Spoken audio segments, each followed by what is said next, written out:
The 2015 Pramac Australia Motorcycle Grand Prix was one of the greatest races in the history of the World Championships as Marc Marquez secured his 50th GP victory. Incredibly, there was just one crash across the whole weekend in MotoGP, while Moto3 had the most of 28, with the southern loop causing riders the most problems as 15 went down in the long left-hander. First up then, a potentially huge crash in the Moto3 race when it comes to the championship as Danny Ken tried to take the lead through the southern loop by taking a different line, only to be clipped from behind by Nicolò Antonelli, who had nowhere to go, with Ken's bike taking out title rival Leo Bastianini and also Lorenzo at the same time.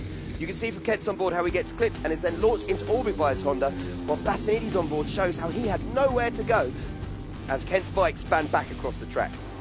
Now for the one crash in MotoGP as Bradley Smith gets caught out by a cold tyre on his monster Yamaha Tech 3 M1 in FP4 on just his outlap, losing the front at turn 4. The Brit was left bemused by the accident and had to run back for the pits for his second bike.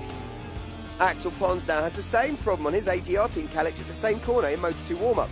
The Spaniard loses the front at the tight right-handed hairpin, and it wouldn't get much better for him in the race after a jump start and a frightful penalty saw him cross the line in 24th. Back to the Moto3 race now, and once again with Ken. This time though, it's Pecco Bagnaia who clips the Brit from behind as he tries to get his Mahindra stopped into turn 4, but can't, and just touches the rear of Ken as the Brit takes a tighter line through the corner. You can see here Bagnaia on the brake starts to get a bit of a wobble on.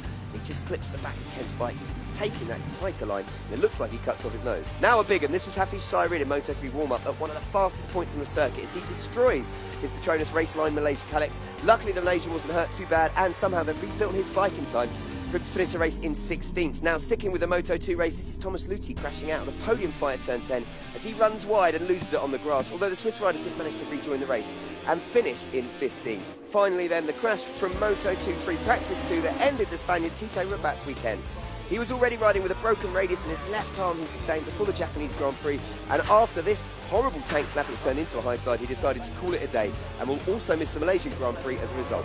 So that's it for your crash analysis from Australia. As you can see, there are 24 more crashes in total than last year, and you haven't got long to wait for the next round, the Shell Malaysia Motorcycle Grand Prix on the 25th of October.